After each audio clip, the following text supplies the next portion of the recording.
Halo,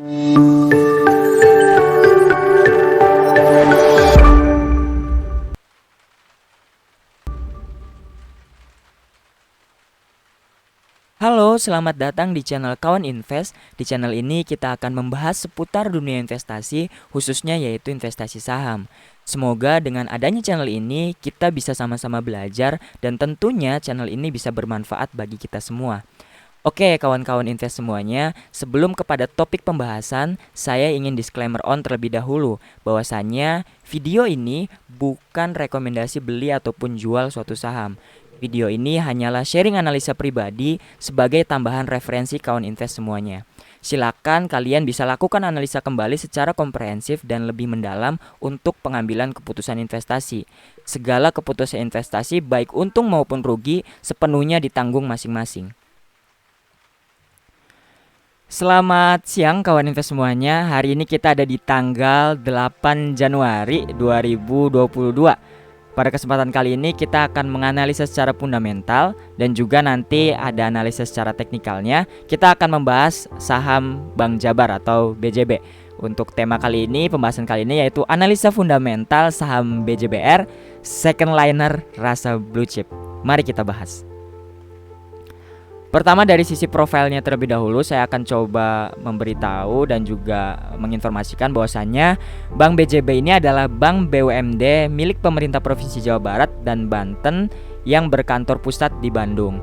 PT Bank Pembangunan Daerah Jawa Barat dan Banten (TBK) dengan kode saham BJBR ini didirikan berdasarkan peraturan pemerintah nomor 33 tahun 1960 tentang penentuan perusahaan milik Belanda di Indonesia yang dikenakan nasionalisasi. Salah satu perusahaan milik Belanda yang berkedudukan di Bandung yaitu NV Dennis. Nah, jadi kawan invest semuanya, perusahaan ataupun Bank Jabar ini tadinya adalah perusahaan milik Belanda, kemudian dinasionalisasi berdasarkan peraturan pemerintah nomor 33 tahun 1960. Nah, bank ini telah mulai beroperasi secara komersial pada tanggal 20 Mei 1961. Itu adalah profil secara singkat tentang perusahaan Bank Jabar. Lanjut kita akan bahas corporate bisnisnya. Yang pertama dari segi pinjaman ini ada BJB kredit modal kerja, BJB kredit investasi umum, supply chain financing, kredit jangka pendek, kredit kepada BPR, kredit kepada koperasi, skema subsidi resi gudang, pinjaman daerah, BJB kredit cash collateral, distributor financing, receivable financing, dan juga kredit usaha kecil menengah. Selanjutnya ada layanannya juga yaitu layanan dukungan keuangan bank, BJB garansi bank, BJB Cash Management Service, BJB Remittance, Trade Finance and Service, Treasury, kemudian juga ada Internet Banking Corporate. Dan yang terakhir ini juga ada simpanannya, seperti bank pada umumnya yaitu ada deposito, giro, simulasi produk bisnis. Nah, untuk informasi lebih lengkapnya, barangkali kawan invest mau tahu ini detail dari bisnisnya itu seperti apa dan lain sebagainya, itu ada penjelasannya, info lengkapnya bisa kawan invest cek di www.bankbjb.co.id. Silakan langsung cek di sana untuk informasi lebih detailnya. Oke, lanjut kita akan bahas masalah porsi kepemilikan saham. Yang pertama kita harus tahu dulu, jadi listing date dari Bank BJBR ini di Bursa Efek Indonesia yaitu tanggal 8 Juli 2010 dengan IPO price-nya itu 600. Jadi saham ini sudah melantai di Bursa Efek Indonesia sekitar 11 tahun dan mau masuk ke usia 12 tahun. Sudah cukup lama ya. Kemudian underwriter-nya ada PT Bahana Securities, PT CIMB Securities Indonesia. Dan kita akan lanjut ke shareholders composition. Jadi untuk saham BJBR ini 38,18%-nya dimiliki oleh Pemda Provinsi Jawa Barat. Kemudian dimiliki juga oleh Pemda Kabupaten Bandung, ini 7,24%. Kemudian Pemda Provinsi Banten 5,29%. Kemudian masyarakat dan Pemda ini 49,29%. Jadi ini porsi kepemilikan saham shareholders di Bank BJBR. Untuk di masyarakatnya ada masyarakat dan Pemdanya sekitar 49,29%. Ini termasuknya saham yang liquid ya untuk Bank BJBR. Jadi nggak terlalu sepi gitu sahamnya. Karena ada 49% saham yang beredar di masyarakat dan juga Pemda. Lanjut untuk harga saat ini ketika video ini dibuat, yaitu harganya ada di 1.360 per lembar. Jadi kawan invest bisa mendapatkan satu lotnya itu sekitar 130 ribuan untuk saham BJBR ini. PR-nya masih kecil yaitu 7,07, masih di bawah 10, dan PBV-nya juga masih 1,08. Lanjut untuk kepemilikan saham ini oleh komisaris dan direksi. Jadi saham BJBR ini juga dikoleksi ya oleh komisaris, jajaran komisaris dan direksinya. Di sini bisa kawan-kawan invest lihat dari Insinyur Muhadi punya 0,02% dan lain sebagainya. Ini bisa kawan invest perhatikan. Nah, maksudnya adalah ini salah satu hal yang mengindikasikan baik ya.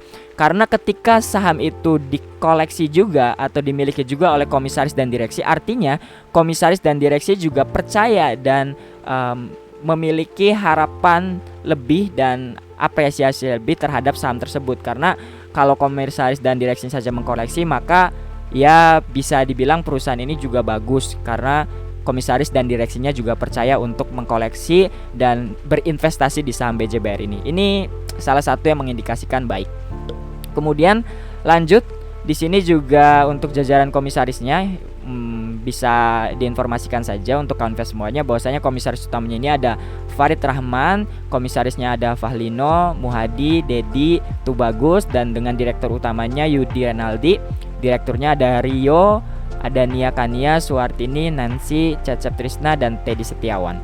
Nah, kita akan bahas selanjutnya yaitu tentang finansial. Ini yang paling penting ya. Di sini kita coba perhatikan kawan invest di income statementnya. Untuk net income saham BJBR ini dari mulai tahun 2016 sampai tahun 2020 bahkan 2021 ini terus meningkat net income-nya. Kita bisa lihat di sini net income-nya terus naik, bertumbuh sedikit demi sedikit, bahkan di tahun 2020 saja waktu masih pandemi ini masih naik ya net income-nya. Revenue-nya juga cenderung naik untuk saham BJBR ini. Jadi bagus ya, kita bisa lihat di sini tahun 2021 untuk yang terbarunya ini masih belum lengkap semuanya tapi sudah dipastikan 2021 ini kemungkinan besar naik juga untuk laporan akhirnya.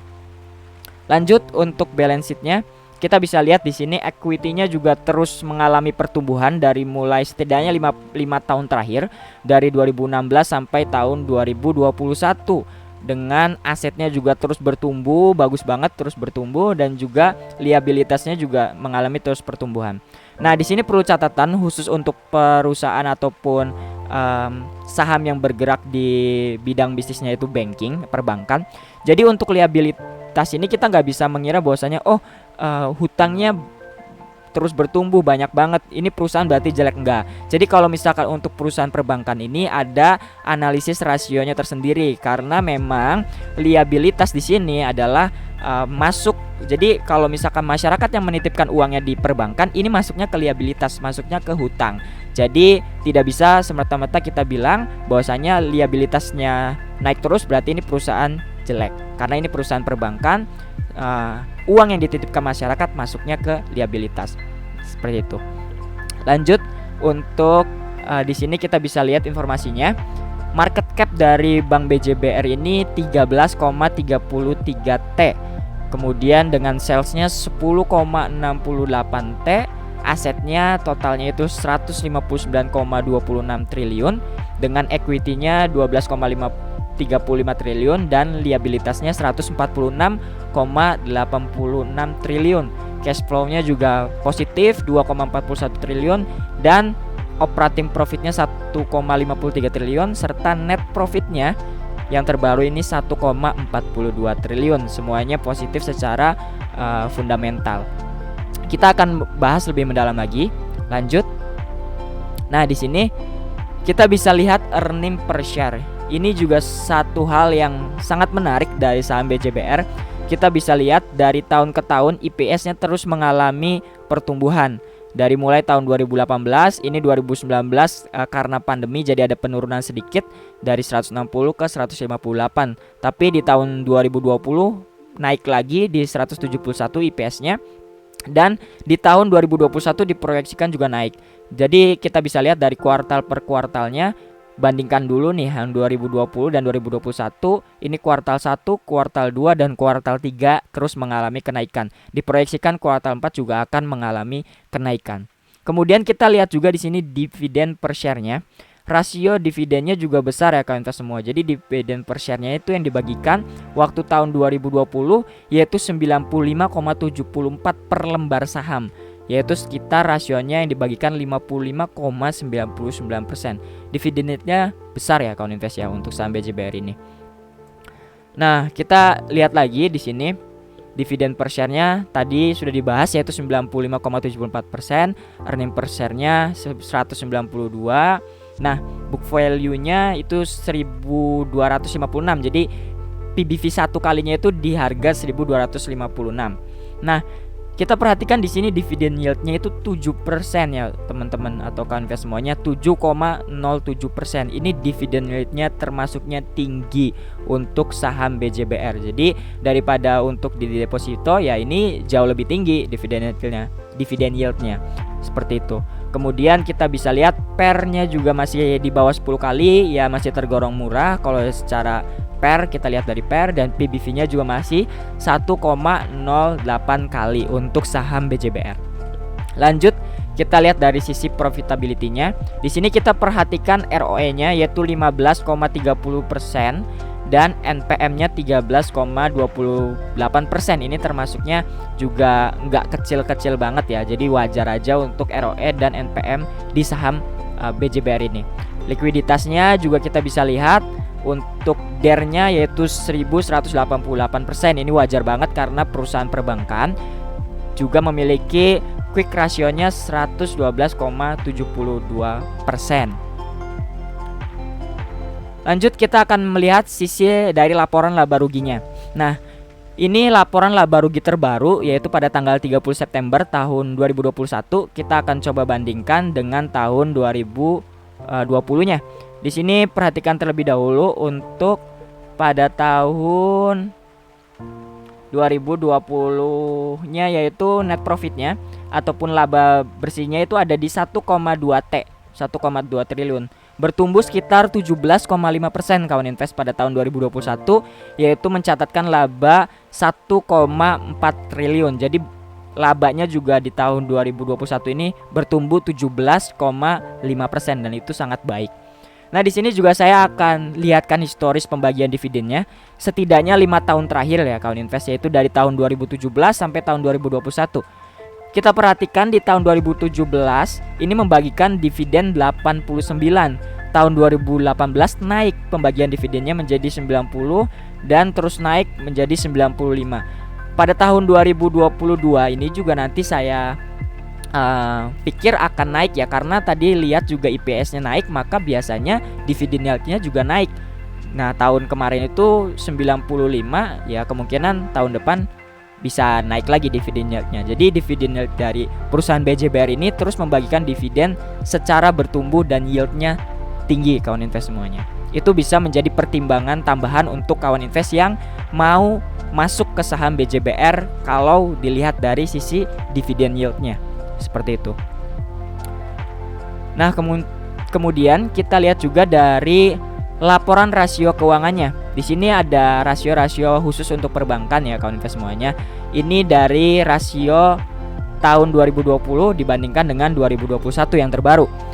Nah, kewajiban penyediaan modal minimum KPMM-nya di tahun 2021 ini meningkat dari 16,59% di tahun 2020 meningkat jadi 17,71% pada tahun 2021. Jadi kalau untuk di perusahaan perbankan ini KPMM itu adalah intinya adalah modal inti dibandingkan dengan aset tertimbang menurut risiko. Jadi semakin tinggi untuk KPMM perbankan ini semakin bagus. Nah, kalau misalkan menurut peraturan lebih dari 14% ini tergolong perbankan yang sehat. Nah, kemungkinan 8-14% ini ya warning ya, peringatan. Jadi kalau di bawah 8% ini termasuk perusahaannya tidak sehat. Karena Bank BJBR ini KPMM-nya di angka 17,71%, maka masih tergolong sehat karena lebih dari 14%. Kemudian Yang kedua ini ada aset produktif bermasalah dan aset non produktif bermasalah terhadap total aset produktif dan aset non produktif. Ini juga ketika semakin rendah berarti semakin baik.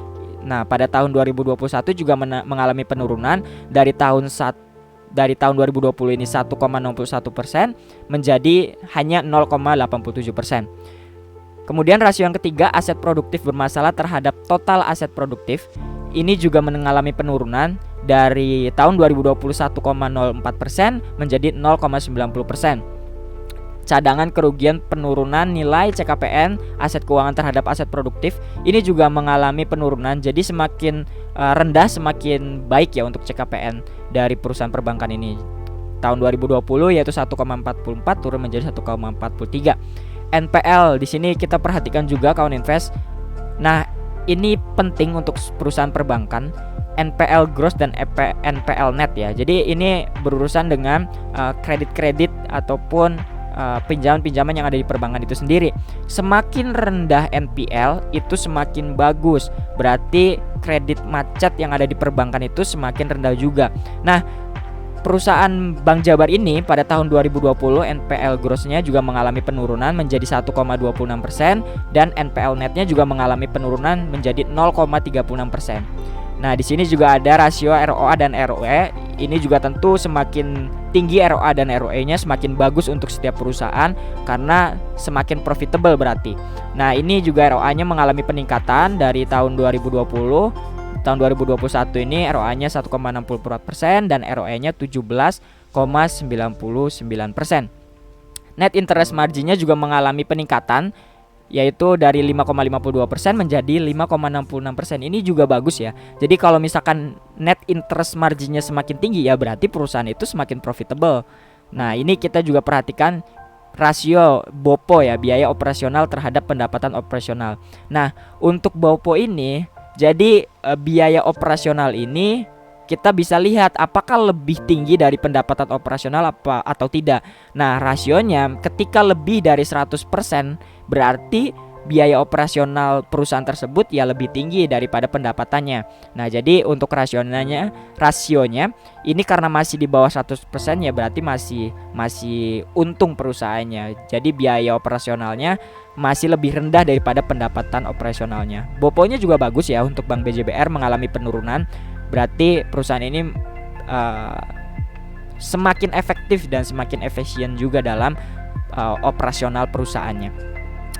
Kemudian cost to income rasionya juga mengalami penurunan dari yang sebelumnya 70,33% menjadi 66,73%. Ini berarti juga bagus ya karena cost to income-nya mengalami penurunan.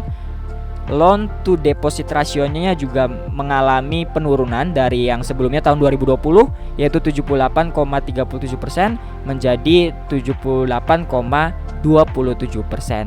Jadi untuk secara keseluruhan rasio-rasio yang tadi sudah kita bahas semuanya mengindikasikan sangat bagus ya karena yang harusnya bertumbuh rasionya bertumbuh dan yang harusnya berkurang rasionya berkurang. Ini laporan rasio keuangan saham Bank BJBR juga bagus ya teman-teman.